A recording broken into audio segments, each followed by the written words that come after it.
Now, a Conservative leader on the other side, Kemi Badenoch, will pledge to cut government spending to restore her party's economic credibility. Yes, in her speech today, she's going to promise to commit half of spending cut profits towards reducing borrowing.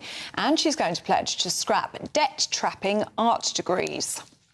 OK, a clear dividing line will also be created between the Conservatives and Reform UK, following rumblings of a Tory Reform pact. On the issue of immigration, Kemi Badenoch has been speaking with our political editor, Christopher Hope, and warning that high immigration levels damage communities. Let's take a listen.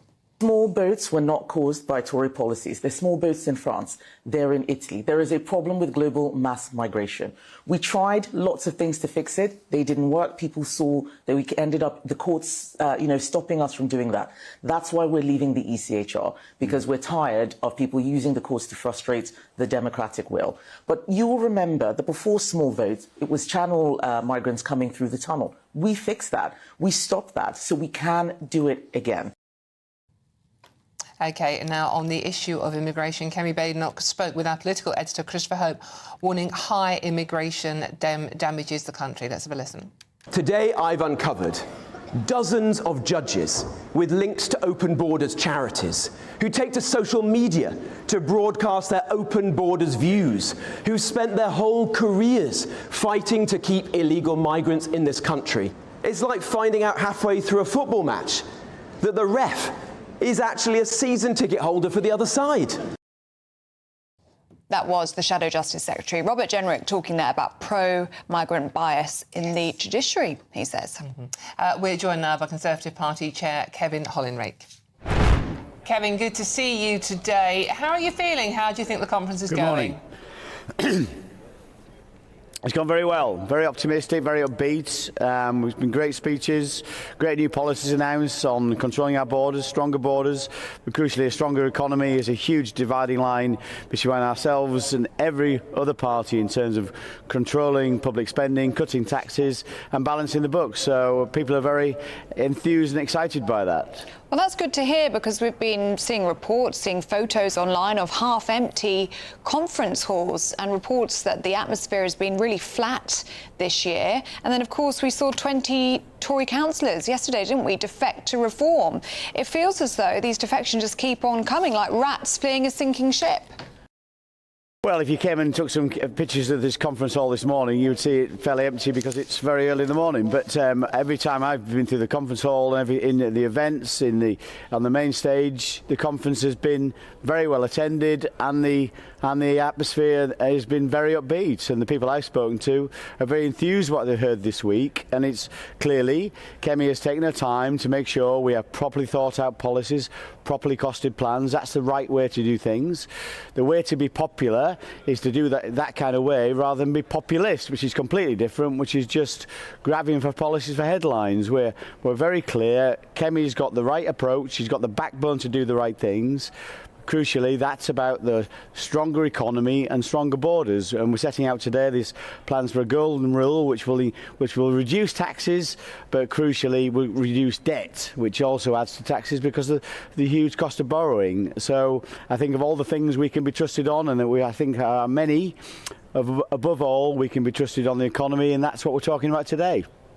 Kevin, can you be trusted on immigration, though? You're talking about being populist, and obviously some would argue that what Robert Jenrick said about white faces on Handsworth in Birmingham, that could be straight out of the Reform playbook. Yes, we can be trusted on immigration. We made our mistakes in the past, but there was never a failure of intention. It was a failure of execution. We were stopped at every turn by all the other parties. So Labour, Liberal Democrat, when we tried to legislate for the Rwanda plan, they opposed all those plans. We finally passed them just before the general election. And as soon as Labour took office, they scrapped those plans. So if you want a party that will deal with these things properly, you need to vote for a Conservative government. That's what we believe, and that's the plans we set out this week. Do you agree with what Robert Jenrick said about Birmingham, and he didn't see any other white faces? Well, you're stating an absolute fact. There are some communities around the country that there is it is a mono-ethnic, and that's not something that I think any of us can be comfortable with. We want to make sure we have a diverse community. That's good, but it should be integrated. And I think there are lots of communities around the UK that are not integrated. This isn't isolated to Birmingham, and there are other communities. You go to Dewsbury, you go to Bradford, you go to Leicester, and it's not just about skin colour. This is about culture. We don't want a situation where people are living separate lives, parallel lives with a completely different culture, wanting a different kind of society. We don't want to. To be fair to Robert, he did say this is nothing to do with skin colour. However, his comments have caused a lot of upset, and to many that sounds as racist language. Well, he said it wasn't to do with skin colour. How can that then be racist? That's how it's been interpreted by many, despite him qualifying the fact that it's not about skin colour by saying very boldly that I didn't see any other white faces. To many, that has been interpreted as old-school racism. I don't think that's right at all. He said very clearly this wasn't about skin colour. This is about culture. We see it around different communities, different parts of the UK, where you're seeing a different culture emerging, deliberately isolated around things like cousin marriage and things like Sharia courts and things like hate preachers. You are seeing this, and we want our communities to be properly integrated. That's what he was saying, and I absolutely agree with that. There are, of course, when you say something like that, when you confront these issues rather than running away from them, some people will say that's outrageous. I don't think that's outrageous. I think it's merely stating the facts. Mr. Hollinrake, can I ask you about a story that's been dominating the papers in the past few days? That is the collapse of this China spy trial.